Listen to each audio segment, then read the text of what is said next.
Wait. Yes, cheap saw. Yes, that is my table saw. Wait.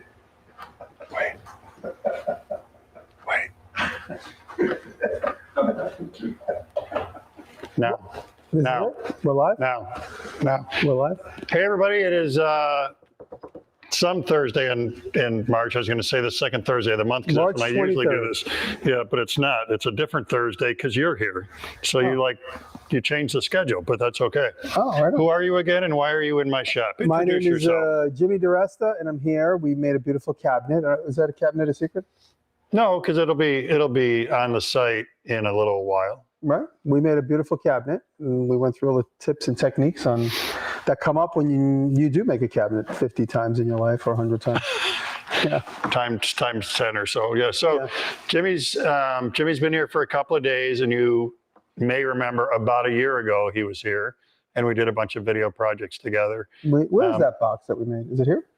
No. So remember, I hope you remember this. You donated it to a raffle, so it got raffled off. Oh, okay. But somebody did receive it. Yes. Yes, it's in the hands of a very happy woodworker. Oh, fantastic. And for anybody who doesn't know who you are, There's a few people out there. Give us, well, there are 2.5 million less people, right? Because that's how many followers. How many subscribers do you have on YouTube again? Collectively on all my social media, about 2.3, 2.2, something like that. But yeah, I make things my whole life. I've been making things. And about 12 years ago, I began filming myself. About 20 years ago, I did my very first television show for FX Network, and then I did an HGTV show, then a DIY Network show, and then a Discovery Channel show, and I guested on a few different shows on those networks.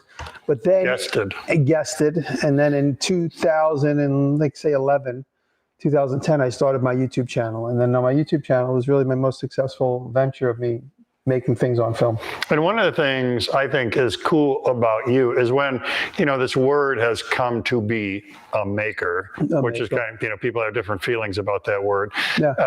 But if I was going to say to somebody, here's a dictionary definition of a maker and a picture, it would be you. Because you do so much different stuff. You're here doing woodworking, right, but you are not only a woodworker. You're a great welder. You're a great blacksmither. You're spinning a wrench on cars. I do a little bit of everything because you've got a printing press from 1812 or whatever. I like restoring old tools, and part of restoring old tools, I became interested in printing presses. I found an old machine that needed to be restored, and once I got it moving, I was like, well, now I got to print because I got it working.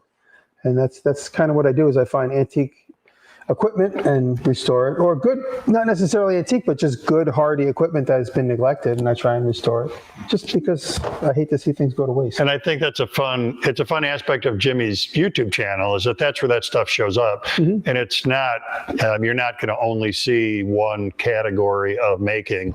Basically, like whatever you're interested in the moment. Right. I mean, you and I suffer from a lot of squirrel.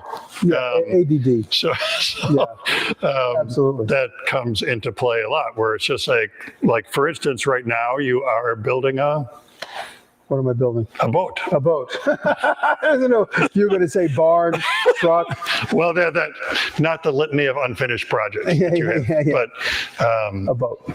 I'm building a rowboat right now. Currently, that video, part 2 will be out in April. Part 1 is out now. It's a sponsored video by Carolina Shoes. So part 1 is where I basically build the hull and then fiberglass the exterior, and then I call it there. And then part 2 picks up where I'm fiberglassing the interior and it's doing all the woodwork. Was the first one a hell of a good time? It was a hell of a good time. I'm hell of a happy that it's done. And I would be remiss if I did not say a huge thank you to Type Bond, who sponsors this event, and you're also engaged in a couple of different ways. And thank you to Type Bond for holding my boat together. Type Bond 3. And then one more thing just about you, and then we'll get to Preguntas. So when people want to find you, everything is under your name, Jimmy DiResta, right? I parked my name years ago. I just parked my name not really knowing where my life was going. I parked my name in What does that mean? It's Jimmy DiResta. Now, what does parked my name mean? Like, for instance, anytime a new app comes up, and if you need to be So you like grab that tag right away? I grab my name, usually. So on Twitter, I grabbed my name, Facebook, but I wasn't really active on any of this. I just grabbed it so nobody else grabbed it, but I was not planning on being Mr. Social Media at the time. But luckily, I got my name on Facebook. I got my name on Instagram. So Twitter, wherever if they YouTube. want to look for your YouTube videos, it's Jimmy DiResta is your channel on YouTube. No clever Nope. tags or quaint little thingies. No, the wood eater or nothing like that. Yeah. All right. Let me see. My iPad went to sleep. The wood chipper, also known as the wood chipper. Just kidding. All right. Oh, and I'm going to say one other thing for anybody who like tuned in at 4 Central Time. That person got fired. Neither Jimmy nor I have anything to do with outbound emails from WWGOA. So apologies to anybody who was here at 4 and waiting for an hour for this to start, or whatever, that was completely miscommunicated. So, but there is a question here from Paul, which is an interesting one. Would you show the proper way to use a Japanese draw saw, pull saw, to cut a box joint? So not that we're going to go all the way down the rabbit hole of cutting a box joint at this moment, but we can talk about Technique. Yeah, technique and pull saws in general, because I think that's very worth knowing. My real intro to hand tools was forever in my life. Becoming a tech ed teacher, all of my woodworking was power tool heavy. Then I went to Africa for almost 3 years with Peace Corps, where I taught woodworking, but all hand tool joinery. So I learned all my hand tool stuff by immersion in Africa, and that was all Western style tools. It wasn't until I came back that I learned about pull saws, and I've never gone back to a conventional dovetail saw once I used a pull saw. Are you much of a hand tool guy? I am. I like using traditional or American style or Western style push saws, like a proper old like Stilson or whatever. I like those type of saws, but I also do love these as well. So I like to try and be proficient in both. And the most important thing for any saw is be gentle. Let the saw do the work. Let the saw do the work. People think they need to like rush through it, and that's when you get binding. And sometimes these saws do get dull, and you got to know when they're dull. Sometimes you'll go into a piece of wood and it bind up, and then you could bend it, and then you could really damage the blade. So you got to be gentle. And I would say, in the world of tips I would give, one, what Jimmy just said, and then two, whether you're cutting a box joint or a dovetail, it's going to be the same approach, which is cut slightly to the waist side of the line. And I think you and I both do the same thing. Like the first cut isn't the critical one because you're just defining the dovetail or the box joint.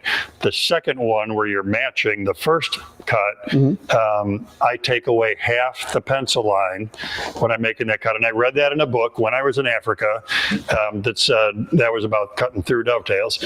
And it said cut away half the pencil line. And I was like, yeah, right, whatever. But when I did it that way and I really concentrated on taking away half the line, that is in fact what created the good fit, because you don't want to chisel the joint after the fact. You don't want to take a chisel to the joint. You want it to fit off the saw. And talk about you don't want to take the line away either, because then you're lost. You don't. And then it's too much little. Yeah. Yeah. Ted Moores, who wrote Canoe Craft, who's been a big inspiration to me, he always says split the line. That's what he says. He usually leave half the line, but Ted says split it. Yep. That's what he always says. So it's an interesting concept. I don't do a lot of hand tool stuff on video because I'm not that proficient at it. I'm not a great person to teach hand tool joinery. We've done some hand tool work on video, for which I brought somebody else in, and they were the expert on that topic. So maybe in the future we can do something with hand on the boat. There's lots of hand plane work and a lot of pull saw work, because it's a great way to have control. You got a 14, 15-foot piece of strip. You clamp it all the way up to right where you need to cut it, and then I cut it in place. That's what I did on the boat a lot, because it's hard to get a measurement on something that's compound curve. You got to put the wood in place and leave it long and cut it right where you need to. All right, then I'm planning to make a mitered box, 48 by 12 by 5, using my miter saw. What would be the correct way to start cutting the 45s, cut the left side of the board first or the right side? the cuts will be with the board against the fence, not on the table. So I think we're 48 by 12 by 5, and then standing the board against the fence, and then cutting 48. I'm trying to get the picture in my head of which way we're mitering. If our box is 5 inches high, That's the miter cut? I would make all your miters before you split your material apart. So they're as perpendicular as possible, because you're trying to cut a miter on a 5 inch. It's like most miter saws won't vertically cut 5 inches. They'll cut a 12-inch saw. You'd have to do a compound lay down one that would pull across it like that. Yeah, you'd have to do it as a bevel, not a miter. Right. So the particulars of the question being, cut the left side of the board first or the right side. I don't think it matters, It right? doesn't matter, If you're no. cutting a miter and a miter to build a box. It's going to be the same exact cut either way. If you're cutting it on a table saw, for instance, and you're using a sled, it's going to cut. You're going to cut the wood like this and turn it around. It's going to be the same exact cut again. Yeah, so we might be misunderstanding your question, in the absence of the ability to look at a But picture. like what I was going to say, if you are going to cut, tends to be a lot of times, if we're going to make a skinny thing, so it's 48 by 12 by 5, I might leave everything 10 plus, 10 quarter, make all the bevels on 2 pieces that are 10 by 48 and 10 by 12, make your 4 bevels, and then cut it in half. And then you end up with 2 shorts and 2 longs with the bevels cut completely through them previously. Conceptually, that's a very good thing to keep in mind if you want 3-inch high boxes to store stuff in your shop, makes 6.5-inch pieces, and then rip them to 3 after the joinery is done. It's a lot easier. And then to run a bevel along a longer piece, it feels like you'd get a straighter, more 90-degree cut if it was longer than shorter. Jim asks, my bottom bandsaw urethane tire keeps coming off. I've double checked everything. I suppose it just needs to be replaced, ? Anything in particular I need to look at? Thank you. I think it could be too soft. Might be. I would take a chance. If you know you're going to replace it, take a chance, cut it, cut out about 2 inches of it or 1 inch, and crazy glue it back together. Come on. And put it back. I'm not lying. Crazy glue will hold a stretch on a... Silicone.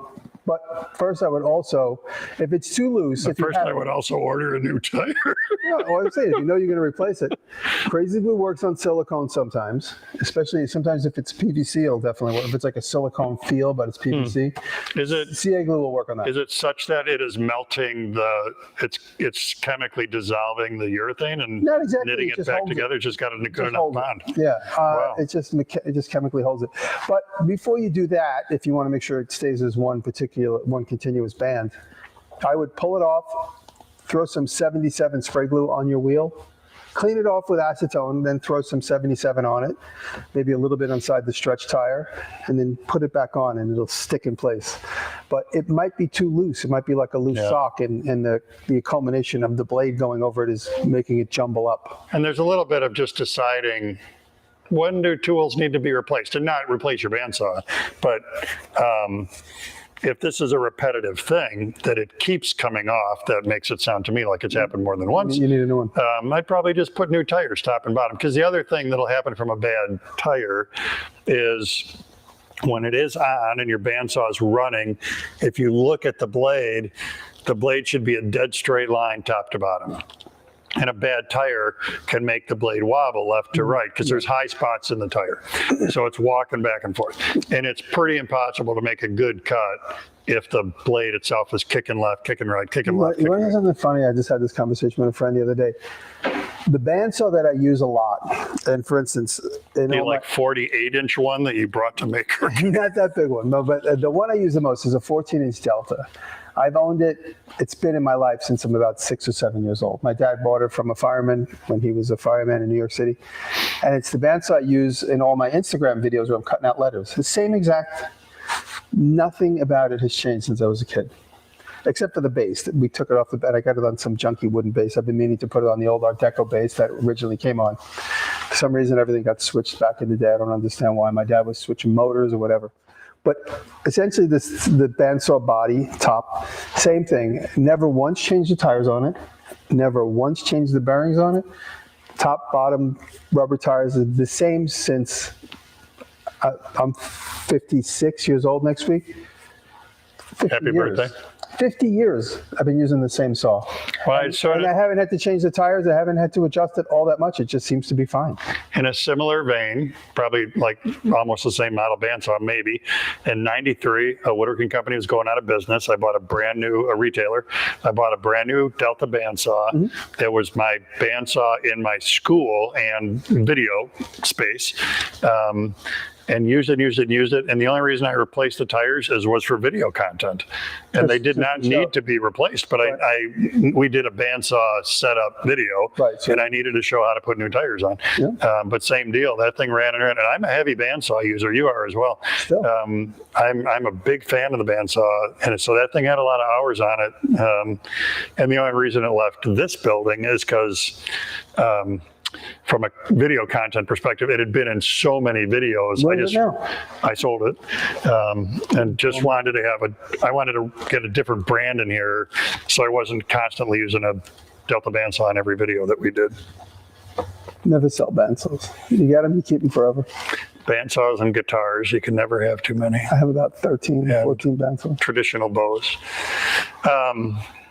So if anybody wants to send us bandsaws, guitars, or traditional bows. Great question. It's bandsaw heavy today. Can a bandsaw blade be resharpened as a DIY thing? It depends on your TPI and how much time you have on your hands. If you're going to try and sharpen an 18 TPI blade and it's 93.5 inches long or 107 inches long, you really have no friends. But if it's a 4 TPI and it's maybe a 1-inch deep blade for resawing, that you could probably get away with, like setting up a chainsaw sharpener. Yeah, you would. So the concept of like hand filing the teeth. You remind Matthias did this once. He had like a coarse blade, not a fine blade. And he left it on the bandsaw and he used one of those sort of grinding wafers on a Dremel tool. And he just marked where he started and then just went like sharpening a chainsaw. Just rotating the one tooth at a time as he worked his way through the blade. That probably would take you 30 minutes at the most. Yeah, and I don't know. I mean, it's one of these things where it'd be cool to do it yourself, but for the price of a new, I think even a great Timberwolf brand bandsaw blade today is $35 or $40. It's worth it. And for a 1/2 inch. Part of the problem is if you don't, much like a chainsaw, if you don't sharpen the teeth correctly and uniformly, you're not going to be able to cut straight because you'll have drifts in it. Yeah, it'll cut better on one side than the other. I always say it all the time. I say every bandsaw blade has its own personality. At least in the beginning, they seem the same. They begin to develop their own personality. It might be very sharp, but still drifts. You might hit a nail and only one side of the rake is bad, the other side's good. So if you make it a turn this way, you're going to be good. If you try to make it a turn that way. It's a good blade for cutting circles. Exactly. But it's not bad. It's pretty bad if you want to go straight. Well, you can cut a straight line if you're holding your material like this and pushing it through like that. Every blade tends to develop its own personality. Many times people call me and say, I'm having a really hard time tracking the blade. And I say, well, when's the last time you put a new blade on it? This is like a doctor. It's always the first thing I ask. When is the last time you put a new blade on it? Well, it's the blade that came with it. It's a 1975 Craftsman. I go, take the blade off, cut it right now with a pair of tin snips, take it off, and go buy a proper blade. Yeah, I think it would be, my guess is it would take a lot of figuring to hand sharpen a bandsaw blade. And in the end, I'm not sure the payoff would be worth, the gain would be worth the other doing thing that too as opposed to just this buying. Is a lot, if you're an amateur bandsawer, if you're amateur or new to bandsawing, there are a lot of horribly manufactured bandsaw blades. The ones that are stamped, they're super thin, they don't have a rake, they don't have a clearance, so when your teeth are supposed to be like this so that it creates a space for the back of the blade, a lot of these stamped Craftsman style blades are horrible. You can't get 2 or 3 cuts out of them without giving up on it. And then you get that experience not knowing any better and you think, why do people make bandsawing look so easy? This is the most horrible experience I've ever had. Take those blades, throw them away, go to bandsawblade.com or go on Amazon or go on Timberwolf.com. That's where I get all my blades for the last 40 years, previously known as Suffolk Machinery. Now they're Timberwolf saw blades. I've been buying blades since I was in high school from them. Yeah. Custom made. That's a great blade. So I don't know if this helps us regarding the box on the miter saw. Sorry for the confusion. The size is 5 inches high. So we're 48 by 12 by 5. I'm not still clear on where the miters are going. I still believe that what I said potentially is true. Make both your walls at the same time in the same piece of material, then split it in half. Okay. I mean, we'll go with that. unless you want to send us a drawing. Jeff says, thank you, George, for your time in the Peace Corps. It was great. It was one of the best things I have ever done. How long did you do it, and how old were you? I was 29 when I left the country. And Peace Corps at that time, I don't know what it is today, Peace Corps asked for 27 months of service. That was kind of their payback on what, the training they provided and their fixed cost of getting you there. And then stayed in Africa another 6 months after that, traveling. At least close to 3 years? So we're sneaking up on 3 years already. And then a week in Singapore, just being a tourist. And then 8 weeks in New Zealand with an organization called something organic farming. So WOOF is what it was called, like World Organic. Blah, blah, blah, blah. And the deal with that was you registered with the organization. And then when you got to Dunedin, New Zealand, you looked at this list and there were 10 farmers that were cooperating, and you'd call them and say, I'm in town. Can I come stay there? And you stayed for free in exchange for working on the farm. Fantastic. So yeah, it was a pretty cool, went from the north end of the North Island to the south end of the south, down the East Coast, back up on the West Coast, hitchhiked the whole way in New Zealand. So yeah, it gone about 3 years total. Pretty amazing. What an experience. It was crazy cool. Big impact. It was a big, in the woodworking there being all hand tool was a great lesson for me, and woodworking being more journey than destination, because you couldn't rush that process. You're hand planing, hand ripping, hand cross cutting. Mm-hmm. And these kids, high school kids, are cutting half blind dovetails completely by hand through mortise and tenon, completely by hand. Wow. It was very cool. James says, are there any benchtop jointers worth buying, or should I bite the bullet and use hand planes? Well, I've owned, when I was still in my old shop, I had a 6-inch, I think, Delta benchtop jointer. And I bought it as a second jointer for when classes were in there, so we wouldn't bottleneck at the joiner. Mm-hmm. And we used the heck out of that thing. And I was always uber impressed with its performance. Limitation being, as a general rule of thumb, you can edge joint stuff about twice as long as the machine. So if the machine beds are this long, you can joint this long. 4 feet at the most. Yeah, but if you primarily work with short stock, that works.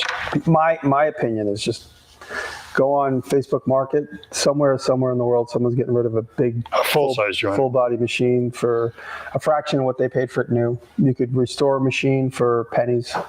You can probably get it for free in many cases, because people inherit these machines from passed on people, and they don't even know what they're for. They don't even care what they're for. They just want it out. It would be worth a look to see what's out. If room or garage is not a limitation, I'd say get a big 4-foot, 5-foot machine, maybe 6-inch wide.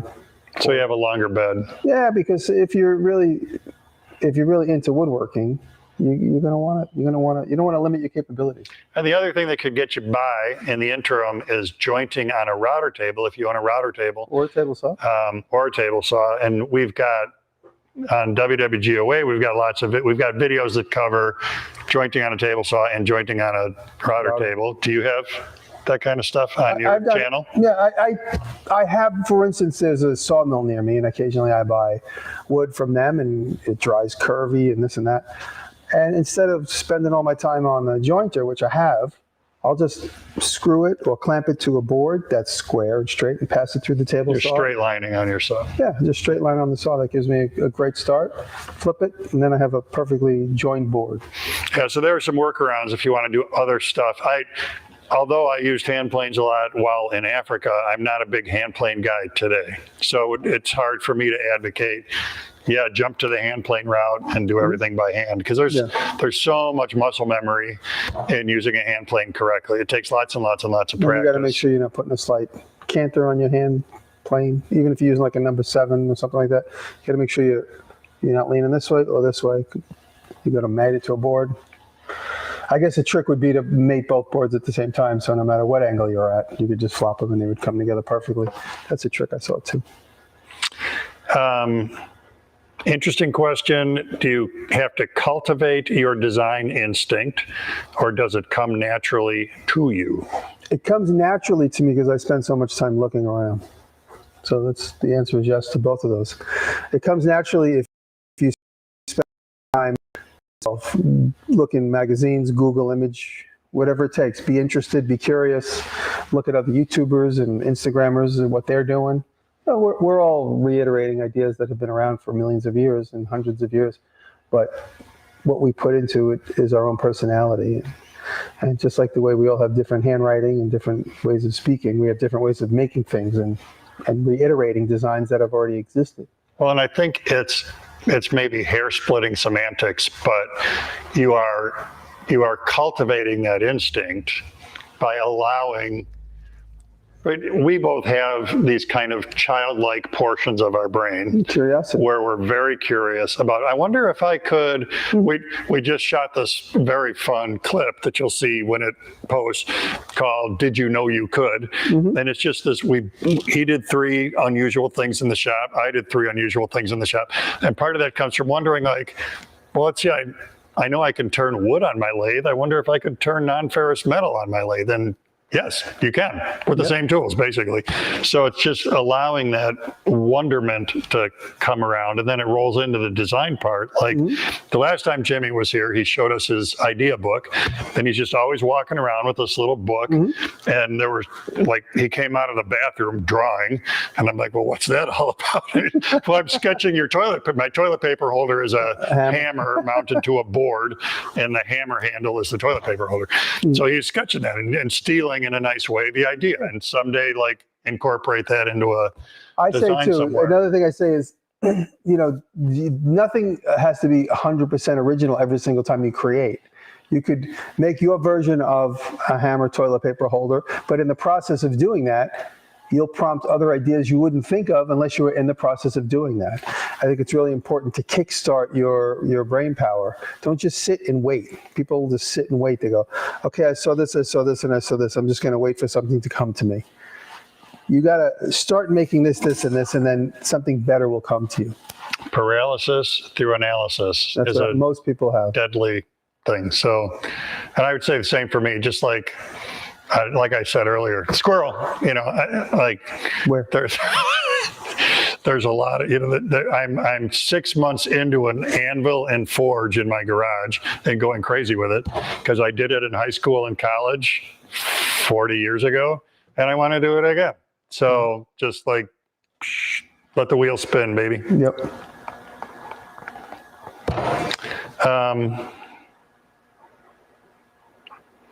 If you're joining the sides of a cabinet with dovetails to the top, which piece gets the tails and which piece gets the pins?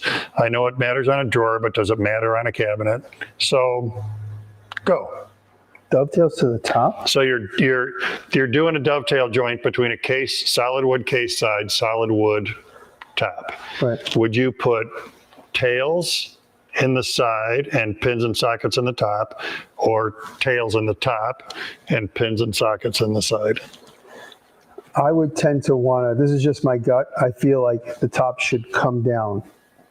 So the top should have the doves, the tails. The tails. Wow. Okay, so I'm going to say the opposite. That's just I would want I've got a first aid cabinet back here that's built that way. I've got the tails in the side because I think it makes the joint more visible. And so when I built that, it's a maple, or it's a walnut vertical and a maple horizontal.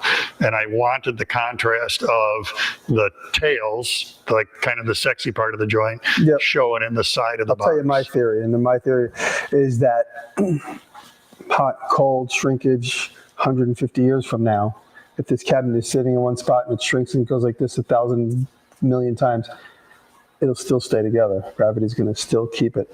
Gravity's going to pull the top and tighten it into the things. If it's plugged in this way, it's going to rack and it's going to slowly start to walk its way and could fall apart. Okay. I like you even though you're wrong. You can still be my friend. That's just in case nobody glued it or So there you got, you can, both sides of you it. can go with either of those answers Yeah. that you, One's more aesthetic, one seems to be, in my opinion, more practical. yeah. Dennis says hello from WV, which is World Ventures or West Virginia. West Virginia, WV. Kenneth, what's a good recommendation for a bandsaw blade lubricant for softwoods and hardwoods? None. If you have a good sharp blade, you don't need it. Well, I don't use it ever. I will say, I've used Bandsaws for like 1,000 times a month for the last 100 years, and I never I will say, lubricate. when I do logs to lumber in a Water. pine log, so a real aggressive tooth blade, I do like putting, like CMT makes a blade lube. And what it does is it prevents pitch from building on the blade as quickly as it otherwise would. WD-40. So yeah, it's something like WD-40 or just any blade lubricant. A lot of companies I sell. lied. We at the Do-All, we have Aaron, my former assistant, who unfortunately we lost him. Aaron bought one of those chunks of wax that you just rub on the blade. Yeah. But I think it might be a Do-All brand. It's just like a big chapstick. You just rub it on the blade. It's the same, like the same metal. stuff that they would sell as a router bit lubricant, a table saw blade lubricant. I never use it for wood though. I only Any of those, yeah, any of those would. I like it in sappy woods, resinous woods, to help keep that stuff from building up. We're about halfway through, so a little commercial timeout again. Big thank you to Typebond for underwriting this and keeping it free for you folks at home. And then for anybody that tuned in late, give us again like a Cliff Notes version of who you are and where people can find you outside of this place. My name is Jimmy DiResta, and I make things my entire life. I've only ever made things in exchange for money. I never had a job doing anything but making things. When I was a little kid, we'd cut signs out, me and my brother. My dad encouraged that job. At like the carnival, sort of. Yeah, right? we would Like, cut out nameplates for high school friends or elementary school friends. Started in elementary school. We'd take people's names and then cut them and bring them back the next day or a couple days later in exchange for money. That's really where my entrepreneurial spirit started. And then in high school, I worked in sign shops. Then after high school, while I was in college, I worked in the art department at 2 separate florists where we would set up parties, and I'd do all the centerpieces. And if they had like centerpiece on like a stand, I'd make the centipedes on stands. And then I went to art school and I started making things. Well, one of your real cool Toys things, and- at the top of the hour, we didn't talk about, but you were literally a toy maker. I used to You were manufacture Geppetto toys. the toy maker for quite a while.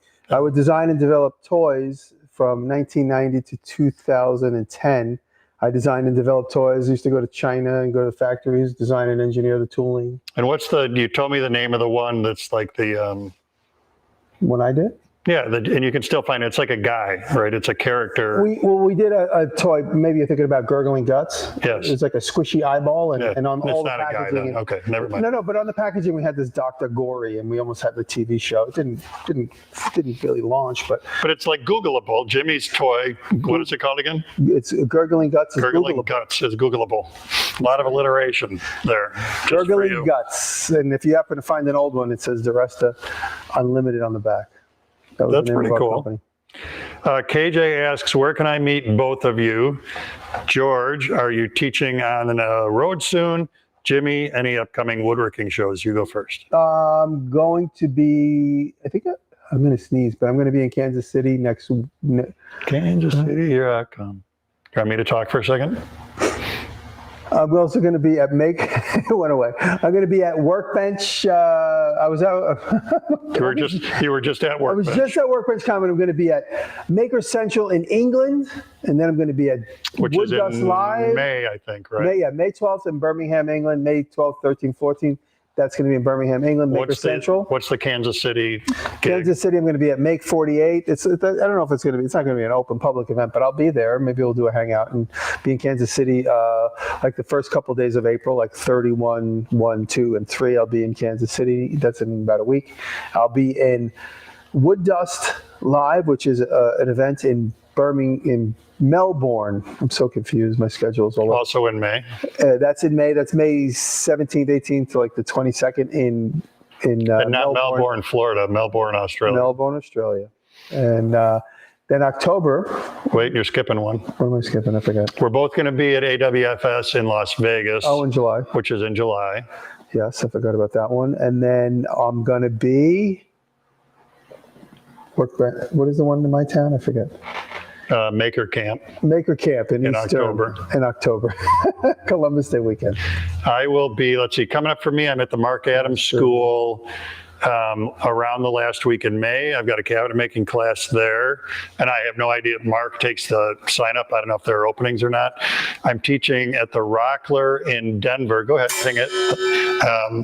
I'm teaching at the Rockler in Denver around the 19th of July or so. Whatever the Thursday is, that's the day I'm at Rockler in Denver.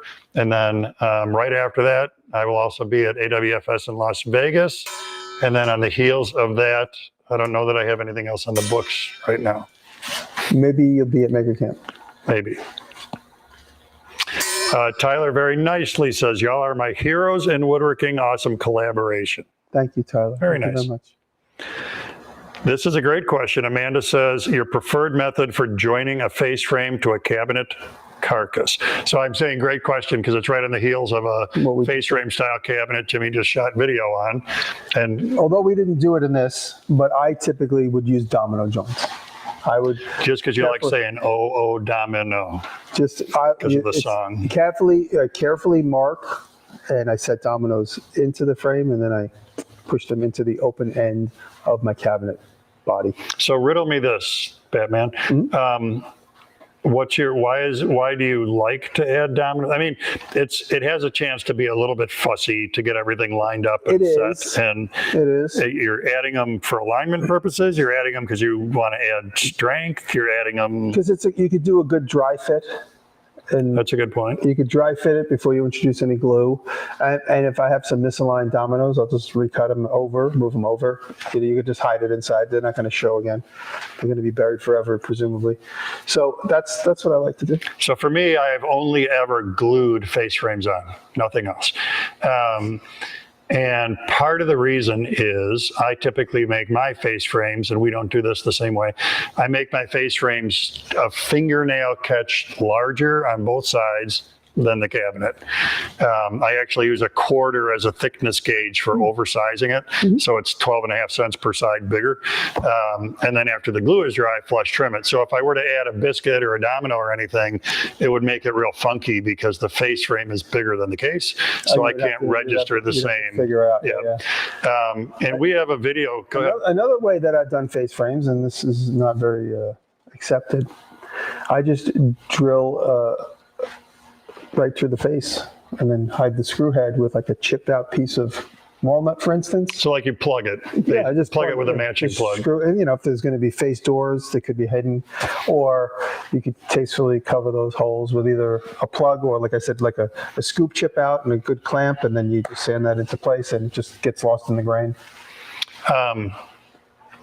Thanks for costing me my train of thought on face frames. I was going to say, we have a video that's kind of interesting on WWGOA.com where we have plywood cabinet carcass, only dado and rabbit glued, no mechanical fasteners.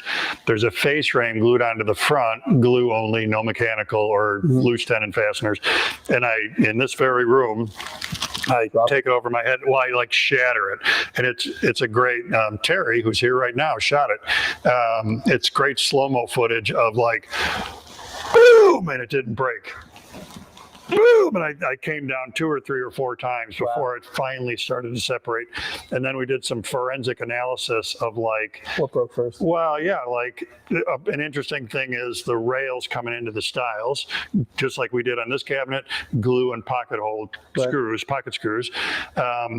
And the joint didn't fail. The grain came out of the stile with the rail.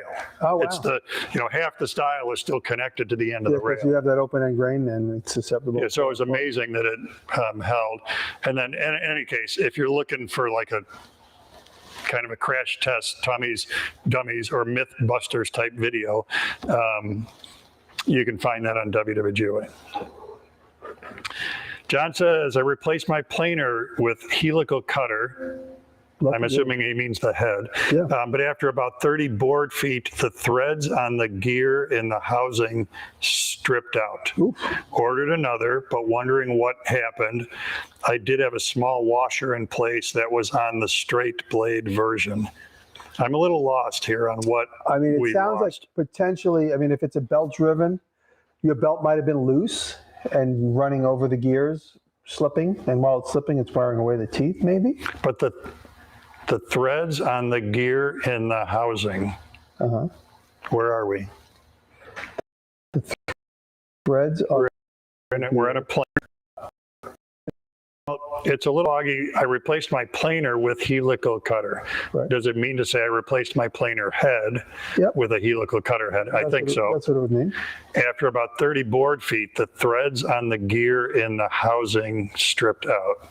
So the gear, if it's a drive gear, whether it's I mean, I just assume in the housing, meaning the threads on the drive gear in the housing would be redundant because we know where it would live. If it's the drive gear stripped. Overfeeding? Like working the planer too hard, but if anything, helical cuts better than cuts more easily Presumably. than a straight knife. Yeah. I don't know. That's, I'm not clear on the question. Like, this is the gear that drives the cutter head. This is the gear that drives the feed rollers. yeah, because everything is very timed. If your cutting isn't as fast as the feed rollers, there's a lot of timing going on, and it's specific to every brand that you work on. If you're still on, John, and you can elucidate a little bit, maybe we can help you. Douglas says I built several size hexagon shelves using 1x6 pine. Need a recommendation on how to hang them using a hidden floating hanger method. So I think we're ending up with like a bee's, honeycomb kind of that's 5.5 inches off the wall, but then shaped like a honeycomb. Yeah. If you can see the wall through it, you could find studs and carefully just nail pins right into through the sheetrock, and that could live in. But nail through what? If it's only if it's nothing but the helical shape, it could. Not helical. It would live like, for instance, it would live like this. Oh, in the joint, in the corner of the joint. So you put a stud in the stud, kind of sticking out of the wall, yeah, like a steel rod into the stud, and then drill a hole in the back of the frame. No, or it could just rest right on it. It could Got it. hide in the Hang corner. on it. Yeah, if it's like 1/4 inch steel black pin, maybe. That wouldn't be quite invisible, but nearly invisible. I like that idea. You would disguise it. Yeah. But that concept, now that I'm stewing on that, of like a drywall anchor in the wall, you could thread a screw into it to cut the threads into the anchor, but then cut the head off. Mm-hmm. So you end up with a stud and a stud sticking out of the wall, and then with 2 mating holes in the back of the hexagonal gizmo, you could slip onto. Here's another thing too. There's another thing to consider. If you're making a set of shelves and you're going to put things on the shelves, you're not going to be able to see the entire you're not going to be able to see the entire wherever the shelf meets the wall. So you can conspicuously, say for instance, above the eye line, put a loop and a hook that comes off the back and just sticks on something sticking off the wall. It's not going to be completely hidden, but if it's above the eye line and you put a plant or a book in front of it, it's going to be hidden. And you could do, if you've got vertical components, 6 sides, right? So 1, 2, 3, 4, 5, 6. Yeah. So if it hangs with 2 of the sides are vertical, you could keyhole the back of those. Yeah. And then you could have screws without the heads cut off in the wall, slip the keyhole over that, and that'd be really solid. Here's another trick too. You could put a back on it and paint the back the same color as the wall. So you could have keyholes in the back of the back. Put it on the wall. No one's going to realize that the back is not the wall that's the same color behind it. There you go. That's like 6 ideas. Jim says, George, I used your method for face frames recently and it worked perfectly. Many thanks for your classes and video. Well, thanks for watching. If people weren't engaged in it, we wouldn't be doing it anymore. So it's great that you're using this stuff. Amanda says, I just got a domino. So Jimmy's answer gives me an excuse to use it on the face frames of my cabinet carcass for a bed frame with drawers for storage underneath. Ha, ha. Happy to give people excuses for new tools. Yep, dominoes are always fun to play with. Got to get all those little dots to match up on dominoes. It's possible. It's possible.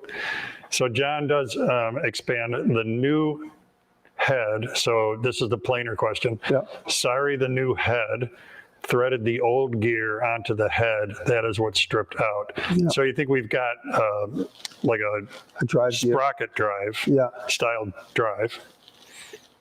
It spun on the end of the drive on the shaft. That's tough. I mean, if it's brass or soft material like that, you might have to get a new one made. Well, he ordered a new gear. Right. But then his question was what went wrong. Yeah. So I'm assuming, would we not have a key in there that's engaged with the gear and then there's a set screw holding the key in place? If I'm guessing, the helical head creates more friction, so the machine is overdriving it. So the helical head isn't as moving as fast as the mechanical machine wants it to. The motor, not removing material quickly. Yeah, and so again, I'm presuming that your helical head is the exact same size as the one you removed, because that's important too, because that is a relationship between your helical head or the cutting head in general and the rolling wheels. If it's fatter, it's going to create a weird situation. If it's skinnier, it's going to create a weird situation. So if it's the same exact diameter, it's odd that it's not keeping up with the cut. But I think that's an important aspect, is to know that it's the exact same size as the head you replaced. Well, and it seems a little odd, like if, I'm assuming the head is manufacturer's machine specific when one gets it. Yeah. But it seems like it's being overdriven, which would be the only reason why the gear would spin. Another thing too is if the gear is also a little loose, let's say it wasn't tightened all the way, if it got a little loose, that vibration could just create heat, which could then create a failure. Maybe not necessarily overdriven, but if it's loose, you get some vibration there. Once it starts. Yeah, once the heat builds up, loose material, loose connections just increase the chances of it getting looser over a short period of time. So this pertains a little bit to a bunch of the work we were doing today. If using a random orbit sander to flush up case joinery, what grit sandpaper would you start with, say, to trim end grain efficiently but without being too aggressive? So your first answer to this is don't use a random orbit sander. Don't use a random orbit sander near the edge of any cabinet ever, as long as you live. Next question. In Jimmy's world. Well, but so you can still answer the question, and then I'll pick up there. You were using 120 today. I use 120 on a long flat block. That's how I do it. And when you see this, ultimately this lesson we did, I use a long flat block and I work it into the cabinet off of the edge. So if we had a face frame here and it was proud a little bit, I use the block and I just push it into the cabinet a whole while, keeping all the pressure into the face frame and mating the surface that we want to match. So it's going to work its way down to the height of the surface we want to match. The whole thing, if we're going to corners, if we got a piece of material coming this way, and this way, again, just work the whole corner with a flat block, 120. You would be surprised at how fast that goes. You don't burn through the veneer, or if you begin to burn through the veneer, you could see it faster than all of a sudden with an orbital sander, you're through the veneer. And now you're no longer worrying about matching your joints. You're trying to figure out, how am I going to put veneer back in that spot that I just took it out of, so the client doesn't reject the project. And I think the grit choice is a fine line between, you don't want to spend the rest of your life sanding, but you don't want to put marks in. Yeah, and I'm with Jimmy on the grit choice, whether you random orbit it or by hand. I think 120 is a great starting point, because you're not going to put Grand Canyon gouges in that really thin veneer that you may not be able to sand out. I'm a much bigger advocate of random orbit sanders. hours on casework than Jimmy is, but it's just another thing that we do a It all little bit depends. differently. It depends. I mean, if you're building shop furniture, that's one thing. If you're building furniture that a client's going to be able to inspect, if you're building, commercial stuff that's going to get painted black, who cares? If it's going to be, for me, it's all about like if you're really trying to create fine woodworking that somebody's paying a lot of money for, that they're going to. I personally know that when you work for a client, a homeowner, you build them this table, they spend the rest of their lives with that table going like this. Look at that. I wonder if he knows it. Look at this. I wonder if he knows he delivered this with some little stain right there. But if it's a commercial client, they could care less. The table's going to get beat up at night during the bar. So your custom work experience is part of what got you more hair splitting. Yeah.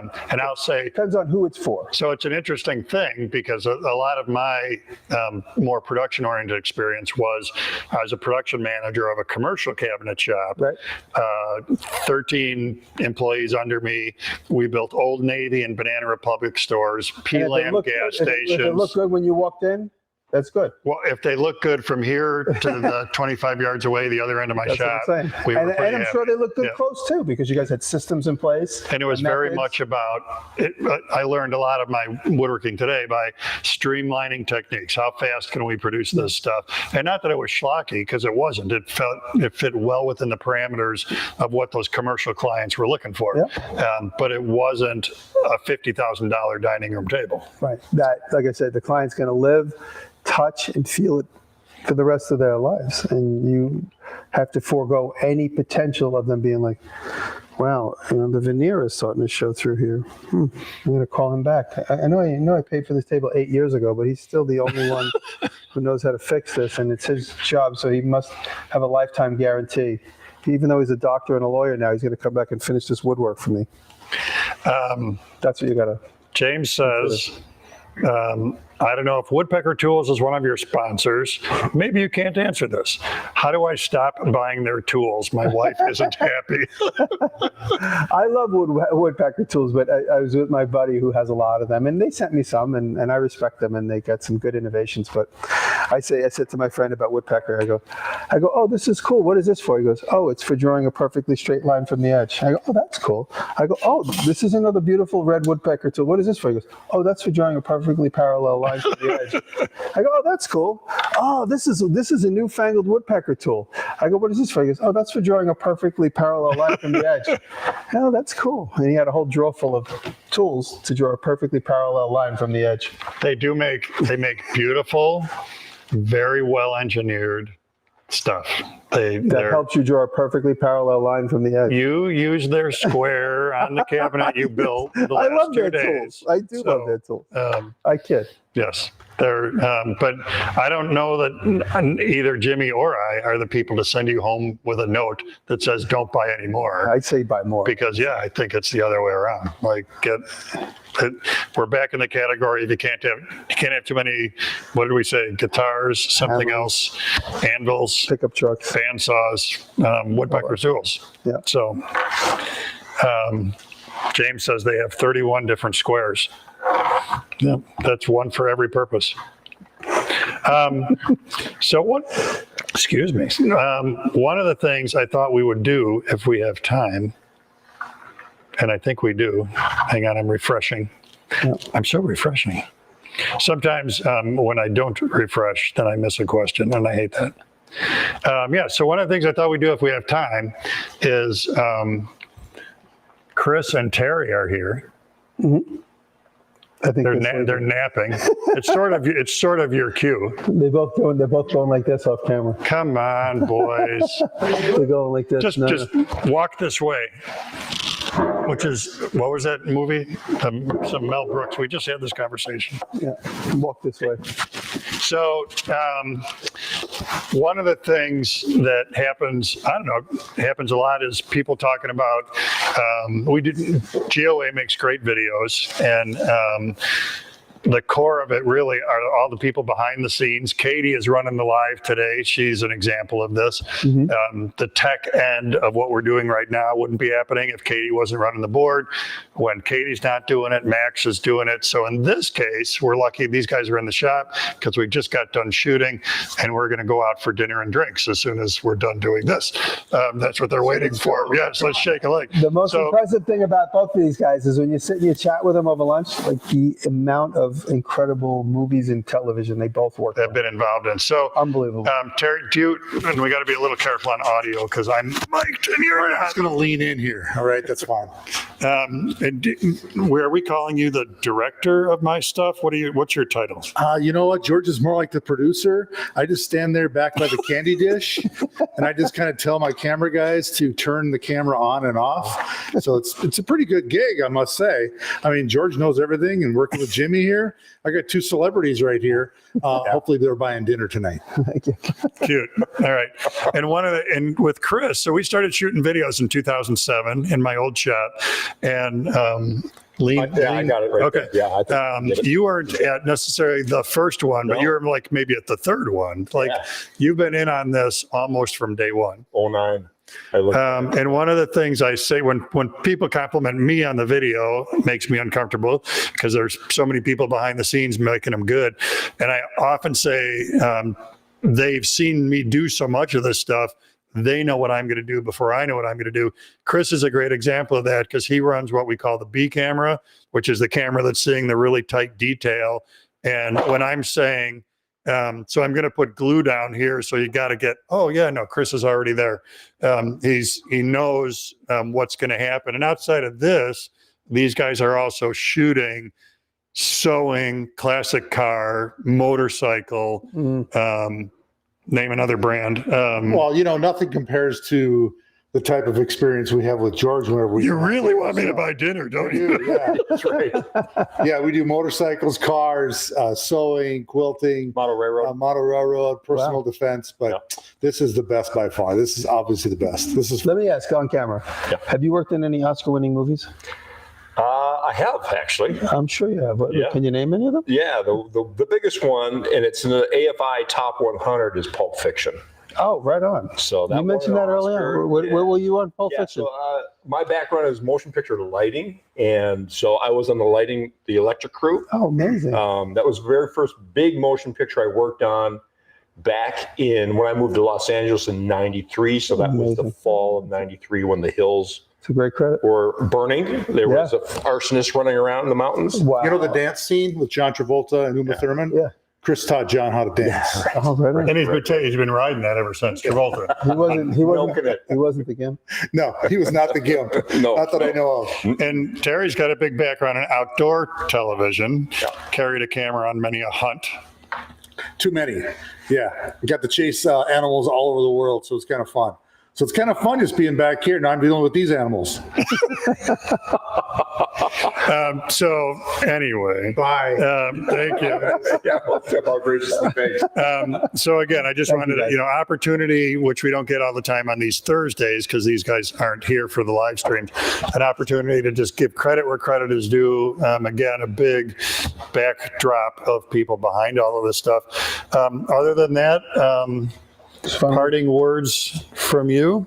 I'd say just make it over and over and over again. A lot of people that start out with woodworking or making anything, they see what we can do and they see what other YouTubers are doing, and they think, oh, if they can do it, I can do it. And then they fail and then they get discouraged. But I've done it my whole life. You've done it your whole life. You got to get into it, do it, repeat. And every time you do it again, you're better than the previous time. You learn from your fails in the first go around. So the only way to get good at anything is to just do it over and over and over again. And woodworking is like anything else, and I think people don't necessarily do this, which is you need to practice the skills. Like just buying a new tool doesn't mean you're going to inherently be good at using that tool. So you wouldn't just pick up a guitar and go get on a stage and expect you can play guitar. You can't just buy a dovetail jig and figure the first time you use it, you're going to cut perfect dovetails, because there are a lot of nuances that go into all of that stuff. So it's got to either practice in the form of making stuff for your shop, not as gifts that you're not so concerned about, or sometimes you got to just go in the shop and make nothing. And it's me on the forge right now is like Tinkering. just taking a hammer and pounding on hot metal to see what happens. And there's no real end game other than Learning. practicing my hammer skills. That's it. All right. Thank you. We're going to bug out. And That's it. I guess we're buying these dudes dinner. We're buying the Oscar winning dinner. Yeah. Well, all right. Thanks everybody for watching. And we will see you the next time we do this. Find George. Jimmy's YouTube page. Thank you, Tian. Thank you, Type On. All right. That was fun. We're